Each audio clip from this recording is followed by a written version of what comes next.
भैया ये जो आत्मदेव धुंधुकारी मरणांतक कल कथा का प्रसंग हुआ।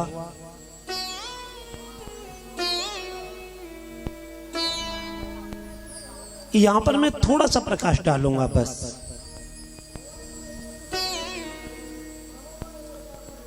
धुंध माने अंधकार, धुंध माने धूल, धुंध माने कोहरा।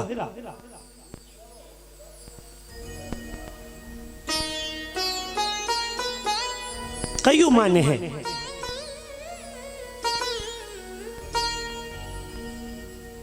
यदि हम कोहरा या अंधकार इनमें हम यदि सोच समझ करके यदि हम कदम रखते हैं तो हमें कोई परेशानी नहीं होगी। और यदि हम उस धुंध की परवाह न करते हुए और रास्ते में यदि हम जा रहे हैं और सामने का हमें यदि ख्याल नहीं है तो एक्सीडेंटल तो होगा।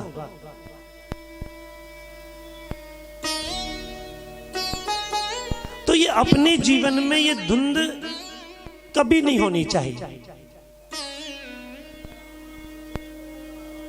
और ये जो अपने मन में की जो धुंध है वो पाप कर्मों की है, बुरे विचारों की है, बुरी भावना की है।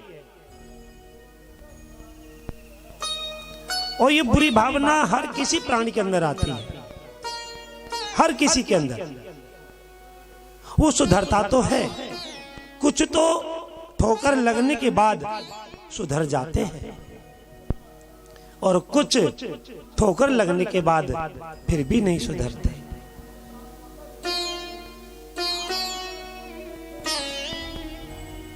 कुछ ऐसे लोग हैं जिनको ठोकर खाना ही पसंद है। कुछ लोग ऐसे हैं एक बार ठोकर लग जाए तो किसी की शरण में चले जाते हैं। और जो किसी की शरण में चले जाते हैं, परमात्मा की शरण में जाना या किसी संत की शरण में जाना या किसी एक ज्ञानी पुरुष की शरण में जाना, जो वहां चले जाते हैं वो लोग सुधर जाते हैं। बाकी तो जीवन में केवल वो वही घूमना चाहते हैं और जो वही घूमना चाहते हैं, वही रहना चाहते हैं, वही तो हमारी पीड़ा का कारण है। यदि हमें पीड़ा से बचना है तो हमें उस स्थान को छोड़ना होगा।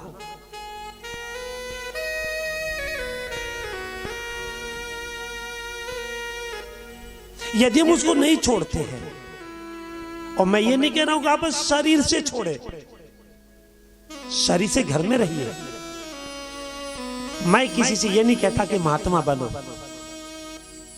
संत बनो, सब पीले कपड़े पहनो, लाल कपड़े पहनो, घर से निकल जाओ, ये नहीं कहता। केवल मन से त्याग दीजिए। शरीर से घर के सभी कार्य कल्पों को कीजिए, सभी फर्ज पूरे करें, लेकिन मन से त्याग दें। और जो मन से बुराइयों को त्यागता है, मन से अवहेलाओं को त्यागता है, वही तो अच्छा संत कहलाता है। कपड़े बदलने से संत नहीं होता। कभी कभी कुछ ऐसे भी संत हैं जो कपड़े तो बदल देते हैं लेकिन वो संसार की गतिविधियों को नहीं बदलते।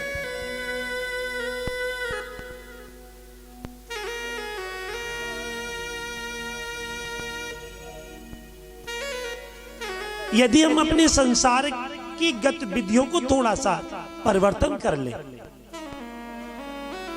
संसार क्या कर रहा है हमें नहीं मालूम, परिवार वाले क्या कर रहे हैं हमें नहीं मालूम, हमें क्या करना है ये मालूम होना चाहिए। मुझे क्या करना है अपने लिए। परिवार को दुनिया करती है, धन एकत्रित करना, मकान बनाना, मुद्रिका इकट्ठी करना, सब कुछ इकट्ठी करना, ये परिवार का झंझट है।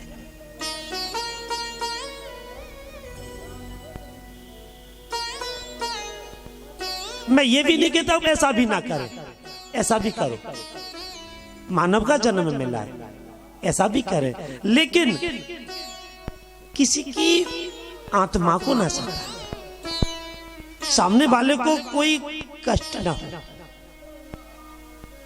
यदि सामने वाले को यदि कोई कष्ट होता है तो समझो वो ईश्वर को, परमात्मा को सताता है, और परमात्मा को सताना कोई अच्छी बात नहीं।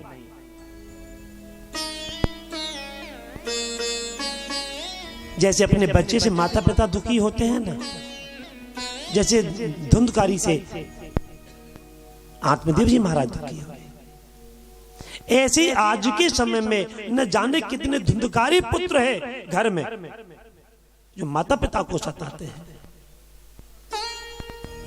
लेकिन ध्यान रहे, जैसे धुंधकारी की मृत्यु हुई ना, उससे भी बदतर आज के धुंधकारियों की मृत्यु होती है, ये भी ध्यान रखना।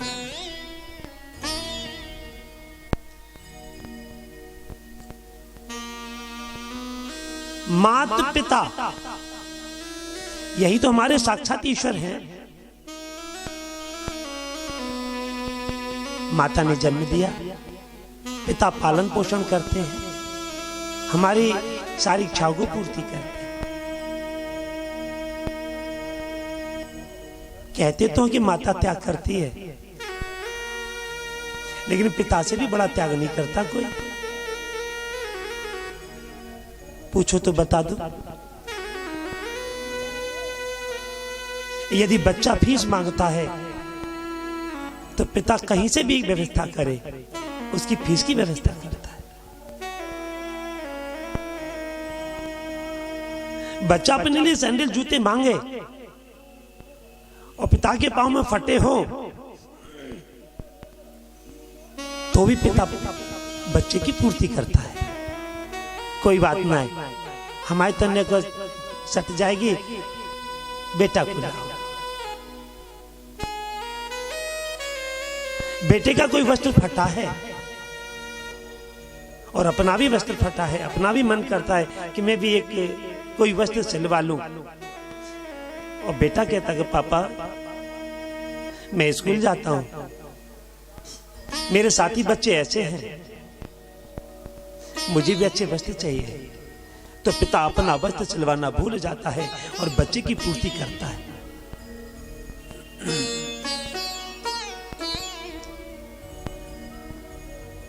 पिता फटा हुआ बैग लेके कहीं जाता है, पिता का मन करता है कि ये मैं बैग बदल दूं, तब तक बेटा कह देता है पापा मेरा बैग फटा हुआ है, विद्यालय में अच्छा नहीं लगता, मुझे अच्छा बैग चाहिए। तो पिता बैग भी लेना भूल जाता है और बेटे की पूर्ति करता है।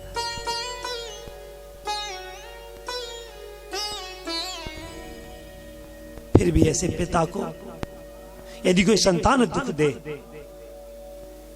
तो मैं ऐसे संतान को अच्छा नहीं कहूंगा। कितनी कितनी पूर्तियां माता पिता करते हैं बच्चों की, और कुछ लालसा होती है माता पिता को, केवल बेटा हमारी मान ले, केवल मान ले, हम जहां के वहां बैठे, हम जहां के वहां जाए, गलत सोबत में ना पड़े, केवल माता पिता ये चाहते हैं, और बच्चों को बुरा लगता है।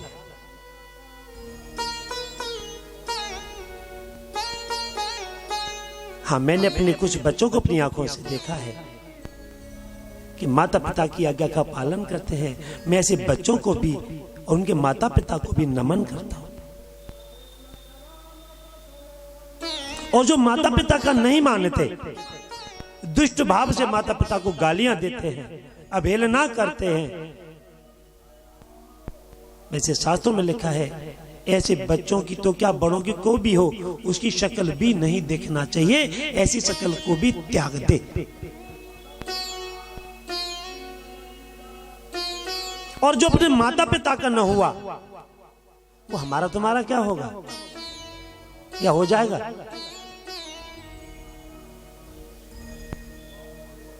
जो अपने माता पिता की सेवा न कर सका और तुम्हारे आकर के चढ़ छू रहा है तो समझो कोई न कोई कारण है, कोई न कोई कारण है। जो अपने माता पिता के तो चढ़ छूता नहीं और तुम्हारे आकर के छू रहा है तो कोई मतलब है। अब उसके मतलब को समझ जाओ और मतलब को समझ करके उसको त्याग दो, बुराई नहीं है।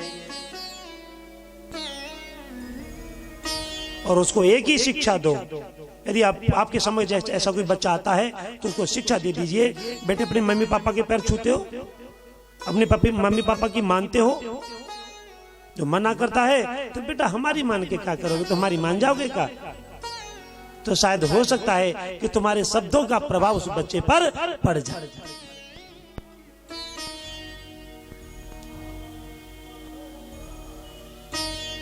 इसी प्रकार धुंधकारी प्रेत हुआ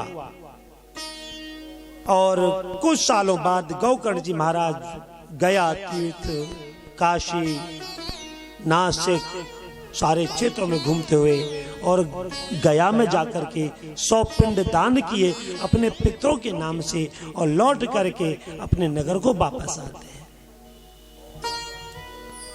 नगर के पास एक पीपल का पौधा है, वहां आकर के विराजमान होते हैं। रात्रि में वही प्रेत नाना रूप बदल करके उनको डराता है। जब गोकर्ण जी महाराज कहते हैं भैया तू कौन है, बार बार पूछने पर वह रोने लगा। उसमें बोलने की शक्ति भी नहीं थी, इसलिए उसने संकेत किया। तब गोकर्ण जी महाराज ने अंजलि में जल लेकर के अभिमंत्रित किया और उस पर छिड़क दिया। तब उसके पापों का कुछ समन हुआ। तब उसने कहा अहम भ्राता त्वदीयो अश्मि धुंधकारीर्ति नामतः स्वकीयेनेव दोषेण ब्रह्मत्वनाशितं मया। हे भैया मेरा नाम धुंधकारी है, मैंने बहुत पाप किया है। बोले भैया तो धुंधकारी वही है ना? बोले हाँ, तुमने ठीक समझा। बोले तू प्रेत कैसे बना? बोले मैंने बहुत पाप किया और पापों के कारण मैं प्रेत बना। बोले मैंने तो सबके नाम का गया जाकर के 100 पिंडदान किया है। अब धुंधकारी ने कहा भैया आप 100 पिंडदान नहीं 101 करो तो भी मेरा कल्याण नहीं होगा।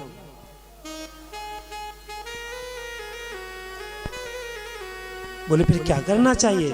भैया इसका उपाय आप ही ढूंढिए। गोकर्ण जी महाराज प्रातःकाल निर्भय होकर के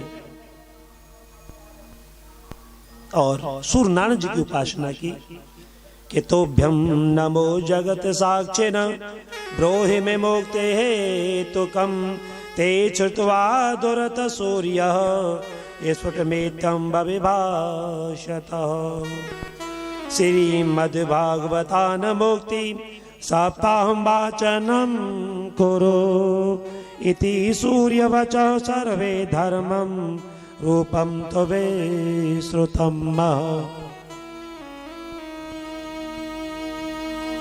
गोकर्ण जी महाराज प्रभु आप तो सारे संसार के साक्षी हैं, मैं आपको नमस्कार करता हूं, कृपा करके धुंधकार की मुक्ति का कोई उपाय बताइए। तब सूरदेव जी महाराज ने कहा हे गोकर्ण आपके मन में बहुत अच्छा प्रश्न हुआ।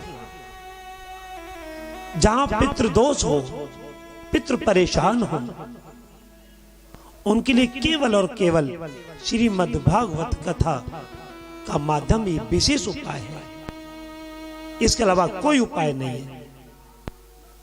और वो भी भागवत वक्ता के लिए सुपात्र होना चाहिए और ब्राह्मण होना चाहिए। वैसे तो आजकल अन्यत्र सब लोग कथा कर रहे हैं, अन्य जातियां भी कथा कर रही हैं, लेकिन हमेशा ध्यान रखना, मैं व्यासपीठ से इतना ही कहूंगा कि वो कितनी भी व्यासपीठ पर बैठ जाए, वो चढ़ छूने के योग्य नहीं है।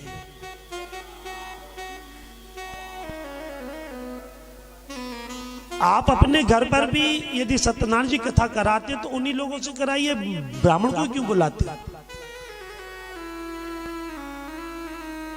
उन्हीं से कराइए जिनसे आपने भागवत कथा कराई।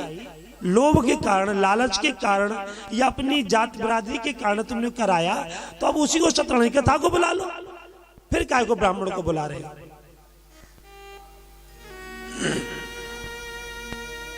सुपात्र, अवगुणी न हो।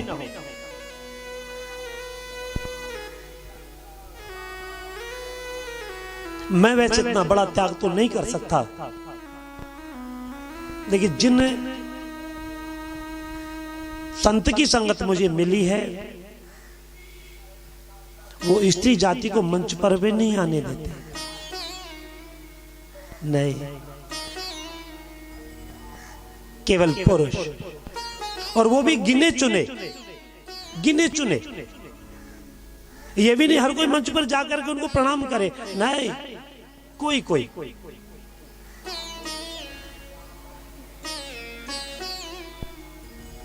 जिनकी तो उनकी दृष्टि हो जाए उसी को बुला लेते, तू आ जा, तेरा मन है ना मेरे पास आने का, आजा, तू आजा। हर कोई भी नहीं जाता उनके पास। तभी तो कहते हैं संत बड़े परमार्थी, दे दे अपनो रंग। गोकर्ण जी महाराज ने श्रीमद् भागवत कथा का पठन किया और सप्तम दिवस में धुंधकारी तो 7 गांठ का जो बांस था वो फटा और उसमें से बहुत सुंदर स्वरूप निकल करके पुष्पक विमान आया भगवान के यहाँ से, उसमें विराजमान हुआ और गोकर्ण जी महाराज के चरणों में प्रणाम किया। बोले भैया, अगर तुम जैसा मेरा भाई नहीं होता तो मेरा कल्याण नहीं होता। तो अपना भाई या पिता माता कल्याणकारी होते हैं, जो परिवार का भला चाहते हैं। और कभी कभी किसी को भला चाहने में बुराइयां मिलती हैं, तो उन बुराइयों को नजरअंदाज कर दीजिए, कोई बात नहीं, तेरा कर्म तेरे साथ है, मेरा कर्म मेरे साथ है।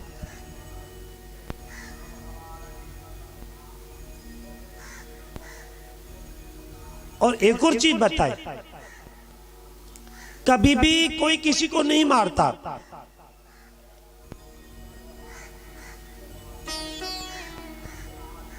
अपने जो कर्म है वही अपने आप को मार डालते हैं।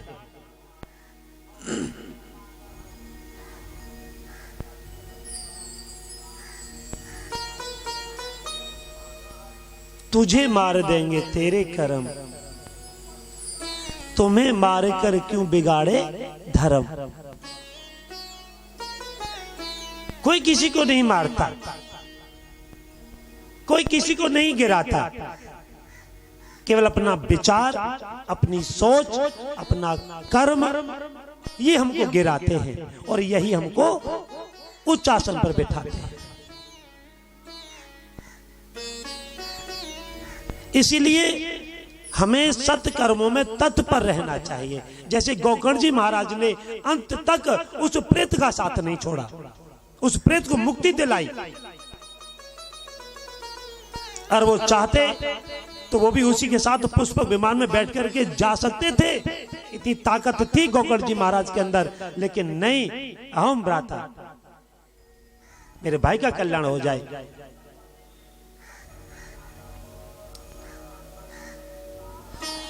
शास्त्र में काम, क्रोध, मोह, मद, मत्सर, लोभ और अविद्या, ये 7 गांठ कहा गया है।